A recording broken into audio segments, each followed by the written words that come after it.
নমস্কার বন্ধুরা, পম্পার কিচেনে আপনাদের সকলকে স্বাগত। চিনি ছাড়া মাত্র এক বাটি সুজি দিয়ে আজ বানাবো সুজির হালুয়া বা সুজির বরফি। সুজির হালুয়া বা সুজির বরফি আপনারা সবসময় বাড়িতে বানান, সেটা আমি জানি। তবে সামান্য কয়েকটা ঘরোয়া উপকরণ দিয়ে আমার মতো একবার এই বরফি বা হালুয়াটা বানিয়ে দেখবেন, অসাধারণ খেতে হয়। একবার খেলে এর স্বাদ দেখবেন মুখে লেগে থাকবে। আর বাচ্চা থেকে বড় যেই একবার খাবে সেই কিন্তু বারবার আপনাকে বানাতে বলবে। তাহলে চলুন দেরি না করে আজকের এই সুজির হালুয়া বা সুজির বরফির রেসিপিটা দেখে নেওয়া যাক। আজকে সুজির এই রেসিপিটা বানানোর জন্য প্রথমে গ্যাসটা জ্বেলে দিয়ে একটা ফ্রাই প্যান বসিয়ে দিয়েছি। ফ্রাই প্যানটাকে গরম করে এর মধ্যে আমি 2 চামচ ঘি দিয়ে দিলাম। ঘিটাকে প্রথমে একটু মেল্ট করে নেব। এবার এই ঘির মধ্যে এই এক বাটি আমি সুজি দিয়ে দেব।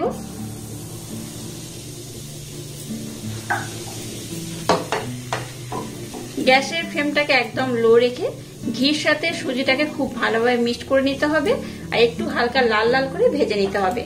খুব বেশি লাল করে ভাজা যাবে না, একটু হালকা লাল লাল করে ভাজতে হবে। তো আমি আপনাদের দেখিয়ে দেবো সুজিটা কেমন ভাজলে আজকের রেসিপিটা খুব সুন্দর দেখতে হবে আর খেতেও অসম্ভব মজাদার হবে।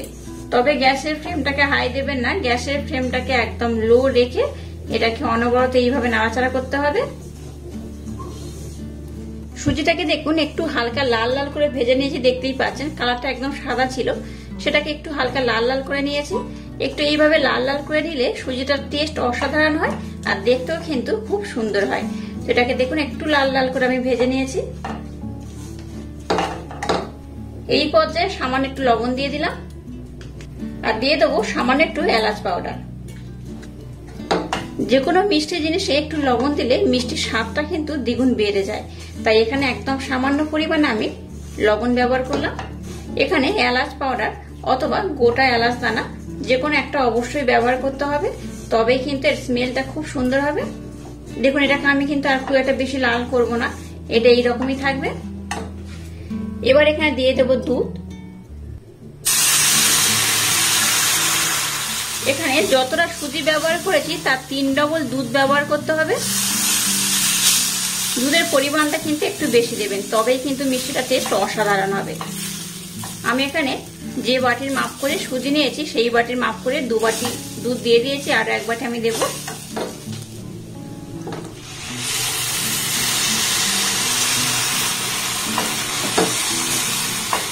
আরো 1 বাটি দুধ আমি দিয়ে দিয়েছি। এবার সুজি আর দুধটাকে কিন্তু কন্টিনিউ এইভাবে নাড়াচাড়া করতে হবে, একটু মাখো মাখো করে নিতে হবে।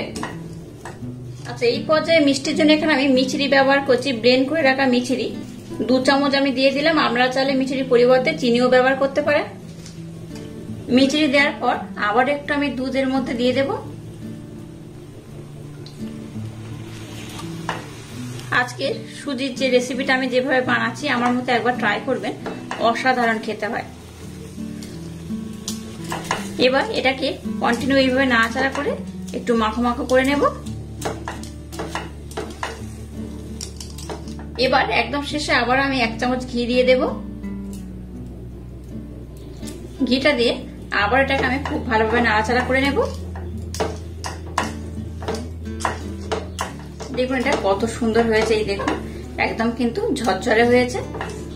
সুজির এই রেসিপিটা আমার মতো অবশ্যই একবার ট্রাই করবেন, অসাধারণ খেতে হয়। আর যখনই দেখবেন এই কড়া থেকে একদম ছেড়ে উঠে যাচ্ছে তখন জানবেন যে এই মিশ্রণটা কিন্তু একদম রেডি হয়ে গেছে। এই দেখুন মিশ্রণটা কিন্তু একদম রেডি হয়ে গেছে, দেখে বুঝতেই পারছেন। এই দেখুন কড়া থেকে কিন্তু একদম ছেড়ে আসছে, দেখতেই পাচ্ছেন একদম কিন্তু কড়ার গায়ে কিছু লেগে নেই। এই দেখুন, তার মানে এটা কিন্তু একদম খুব ভালোভাবে হয়ে গেছে। এবার আমি গ্যাসটাকে বন্ধ করে দিলাম। এবার দেখুন একটা প্লেট নিয়েছি আর প্লেটের মধ্যে একটু ঘির প্রলেপ আমি লাগিয়ে দিয়েছি। এবার মিশ্রণটাকে এর মধ্যে আমি দিয়ে দেব। একদম গরম অবস্থাটাকে দিতে হবে। দেখুন এটাকে একদম গরম অবস্থা আমি দিয়ে দিয়েছি। এবার এই চামচটার মাধ্যমে একটু প্রেসার দিয়ে দিয়ে এটাকে খুব ভালোভাবে সেট করে নিতে হবে। সুজি এই মিষ্টিটা এতটাই টেস্টি হয়, একবার খেলে দেখবেন আমাদের বারবার বানিয়ে খেতে ইচ্ছে হবে। বাচ্চা থেকে বড় সবাই কিন্তু ভীষণ পছন্দ করবে আর খুব মজা করে খাবে। যেটাকে এই গরম অবস্থায় এবার খুব ভালোভাবে সেট করে নেব। দেখুন সুজিটাকে আমি খুব ভালোভাবে সেট করে নিয়েছি। এবার কিছু আমন্ড নিয়েছি, আমন্ডটাকে এইভাবে টুকরো টুকরো করে কেটে নিয়েছি, উপর থেকে আমি দিয়ে দেব। এইভাবে দিলে কি হবে, দেখতে খুব সুন্দর হবে, খেতেও দারুণ লাগবে। আপনারা আপনাদের মনের মতো ড্রাই ফ্রুট দিয়ে এটাকে কিন্তু ডেকোরেশন করতে পারেন। আর কিছু পেস্তা এইভাবে টুকরো টুকরো করে কেটে নিয়েছি, উপর থেকে দিয়ে দেব। এইভাবে দিলে দেখতেই পাচ্ছেন কতটা অপূর্ব দেখতে হয়। শুধু দেখতে নয়, এটা খেতেও কিন্তু দারুণ লাগে। দেখুন আমন্ড আর পেস্তা দিয়ে দিয়েছি। আবার এই হাতাটার মাধ্যমে একটু চাপ দিয়ে দিয়ে সুজির সাথে আমি একটু বসিয়ে দেবো এইভাবে। যেহেতু সুজিটা নরম আর গরম রয়েছে, এই অবস্থায় একটু প্রেসার দিলে কিন্তু সুজির সাথে এটা খুব ভালোভাবে সেট হয়ে যাবে। এইভাবে একটু প্রেসার দিয়ে আমি বসিয়ে দিলাম। যাই হোক, এটাকে আমি খুব ভালোভাবে সেট করে নিয়েছি। এবার এটাকে আমি একটু ভালোভাবে ঠান্ডা করে নেব, তারপর নর্মাল ফ্রিজে রাখবো আধা ঘন্টার জন্য। তারপর আমি আপনাদের দেখাবো এটা কত সুন্দর হয়েছে। আচ্ছা, আপনারা চাইলে কিন্তু নর্মাল ফ্রিজে নাও রাখতে পারেন, তবে গরমের সময় একটু ঠান্ডা ঠান্ডা যে কোনো মিষ্টি খেতে কিন্তু বেশ ভালো লাগে। তাই একটু আমি আধা ঘন্টার জন্য নর্মাল ফ্রিজে রেখে দেবো। আপনারা চাইলে নাও রাখতে পারেন। তো আধা ঘন্টা পর আমি আপনাদের দেখাচ্ছি মিষ্টিটা কত সুন্দর হয়েছে। দেখুন, এটাকে আমি নর্মাল ফ্রিজে আধা ঘন্টার জন্য রেখেছিলাম। আধা ঘন্টা পর আমি বার করে আপনাদের দেখাচ্ছি এটা কত সুন্দর হয়েছে আর কত সুন্দরভাবে কিন্তু সেট হয়ে গেছে। এবার এটাকে আমি কেটে নেব, কেটে আপনাদের দেখাচ্ছি এটা কত সুন্দর হয়েছে। প্রথমে এইভাবে একটু কোণ করে কেটে নেব।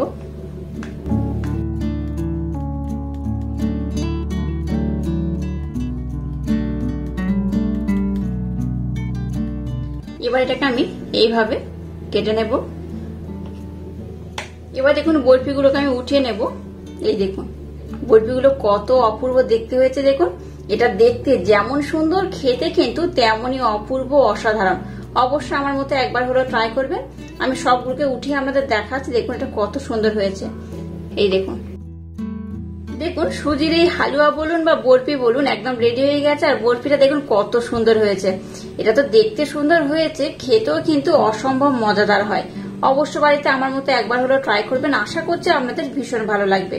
আর আজকের এই ইউনিক স্টাইলে সুজির বরফির রেসিপি যদি আপনাদের ভালো লাগে, তাহলে চ্যানেলটাকে লাইক, শেয়ার, কমেন্ট এবং সাবস্ক্রাইব করবেন।